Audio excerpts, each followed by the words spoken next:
살피는 사람, 잘 살피는 사람이라는 제목으로 말씀을 나누도록 하겠습니다.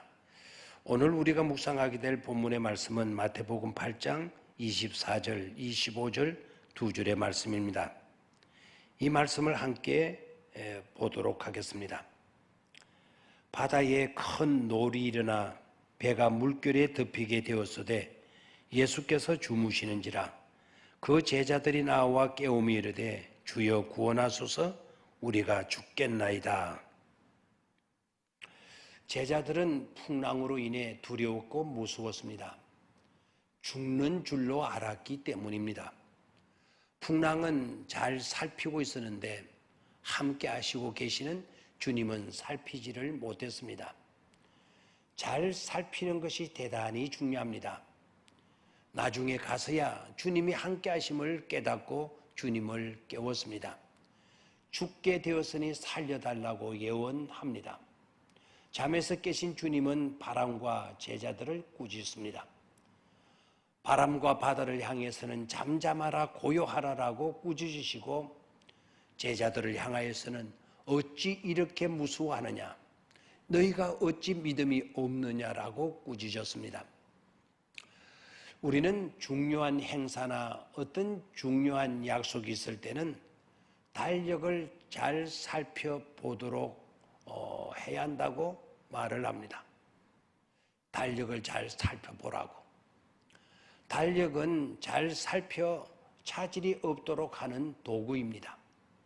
지금 우리가 쓰고 있는 달력을 만든 사람은 로마 그레고리 교황이라고 합니다. 재미있는 것은 그레고리라고 하는 이름의 뜻은 잘 살피고 있는 사람이라는 뜻이라고 합니다.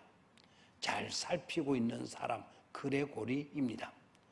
잘 살피며 살려고 하다 보니까 달력을 만들게 된 것 같은 인상을 받습니다. 사실 우리가 하루하루를 살아가면서 잘 살피고 사는 일은 대단히 중요하며 지혜로운 일이라 할 것입니다. 잘 살피고 살면 안전하고 평안할 것을, 그런데 잘 살피지 못해 중요한 것을 놓치거나 위험한 일을 당한다면 그것은 뼈아픈 일이 아닐 수 없습니다. 잘 살핀다는 것은 대단히 중요한 문제입니다. 오늘 본문의 내용도 같은 메시지를 우리에게 주고 있습니다. 날이 저물 때 주님은 제자들과 함께 배를 타고 바다 건너편으로 가십니다. 그런데 갑자기 광풍이 일어났습니다. 큰 물결이 배에 부딪히고 배는 못이 위험한 지경에 이르게 되었습니다. 큰 위험을 느낀 제자들은 무서움과 불안에 떨었습니다. 그들은 고무래를 베개 삼고 주무시는 주님이 원망스럽다는 듯이 주님을 깨웠습니다. 주님은 일어나셔서 바람을 꾸짖으시고 바다를 향하여 잠잠하라 고요하라 명령하셨습니다. 바람은 그치고 바다는 잔잔하게 되었습니다. 이제 주님은 제자들의 믿음 없음을 나무라셨습니다. 제자들은 살피는 일에 실패했던 것입니다. 함께 하시는 주님을 제대로 알지 못했습니다. 살피는 일에 실패하다 보니 주님을 주님으로 믿는 일에도 실패했던 것입니다. 함께 하시는 주님을 단순히 한 평범한 인간으로 알았거나 아니면 훌륭한 선생 정도로 알았지 우리를 구원해 주실 수 있는 전능자로는 알지 못했던 것입니다. 지금 한 배를 타고 계신 주님이 누구입니까?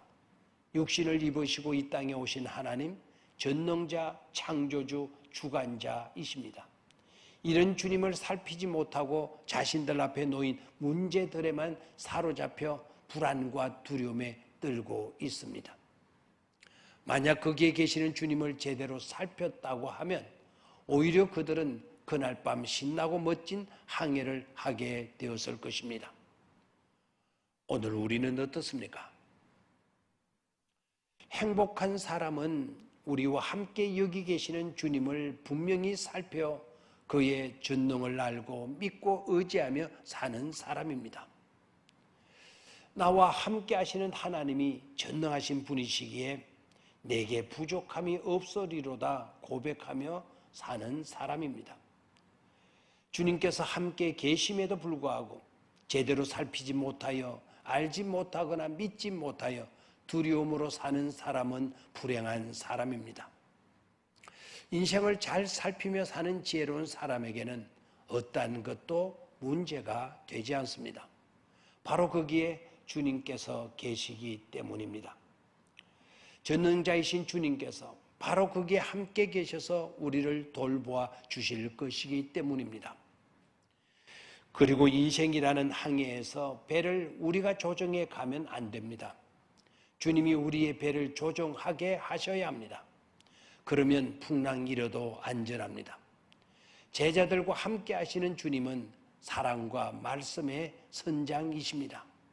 똑같은 차라도 누가 운전하느냐에 따라 다릅니다. 차는 좋은데 운전자가 아직 초보라면 왠지 불안할 것입니다. 인생 여정에 어떤 위기가 닥칠지 아무도 모릅니다. 인생 여정의 선장, 운전자, 조종사는 예수님이십니다. 예수님이 조종하시면 안전하고 행복합니다. 그러나 마귀가 들어와 조종하면 큰 불행에 빠지게 됩니다. 마귀는 파괴자입니다. 마귀는 거짓말쟁이입니다. 마귀는 우리의 패망을 조장하는 자입니다. 그러나 주님은 사랑이십니다. 전능자이십니다. 말씀이십니다. 말씀이 내 마음의 조종실을 점령하면 우리는 사랑의 사람으로, 말씀의 사람으로 살아가게 되는 것입니다. 그러나 마귀가 내 마음의 조종실을 점령하면 우리는 미움의 사람, 의심의 사람, 파괴적인 사람이 되고 맙니다. 하나님의 사랑이 우리를 조종하면 행복할 수 있습니다. 미움이 조종하면 행복했던 삶이 불행으로 전락되고 맙니다. 폭풍우가 몰아치고 천둥이 치고 해도 어머니의 품 안에 있는 아이는 평안히 잠을 잡니다. 어머니의 포근한 사랑의 품 안에 있기 때문입니다. 과들은 그렇지 못합니다. 위험에 부딪히면 품어줄 사랑의 가슴이 없기에 고독에 떨게 되는 것입니다. 그러니까 우리는 마귀로 틈타지 못하도록 해야 합니다. 가룟 유다가 한순간에 무너졌습니다. 마귀가 틈탈 기회를 주어서는 안 됩니다. 어저께까지 훌륭한 일꾼이 오늘 갑자기 달라집니다. 어저께까지 그렇게 겸손했던 사람이 오늘 갑자기 교만에 빠지고 맙니다. 그래서 패망하고 많은 서글픈 사람들이 많습니다. 항상 주의 깊게 잘 살필 수 있어야 합니다. 문제에 대해 눈을 떼고 전능하신 하나님을 바라보고 그분께 내 모든 것을 맡기고 의지해야 합니다. 문제에 내 눈이 떨어지지 못하면 늘 근심해야 합니다. 부정적인 것에 내 눈이 매이고 있으면 부정적인 인생으로 살아야 합니다. 속상하는 일에 내가 매이고 있으면 결국 속이 상하고 맙니다. 미운 사람에게 매이고 있으면 나도 미운 사람이 되고 마는 것입니다. 그런 것에는 눈을 떼야 합니다. 전능하신 하나님을, 사랑의 주님을 바라보고 모든 문제를 주님께 내어 맡길 때에 행복이 있습니다. 기쁨이 있습니다. 평안이 있습니다. 어떤 환경에서도 담대할 수 있습니다. 우리 하나님은 전능자이시기 때문입니다. 그리고 우리와 함께 하시는 하나님의 사랑과 말씀이 우리를 조종하시도록 해야 합니다. 자신을 살펴 하나님의 생명의 말씀으로 내 마음이 조종되고 있는지, 그리고 무한한 하나님의 사랑으로 조종을 받는 마음이고 있는지를 살펴볼 수 있어야 하겠습니다. 거기에 주님이 계시기 때문입니다. 감사합니다.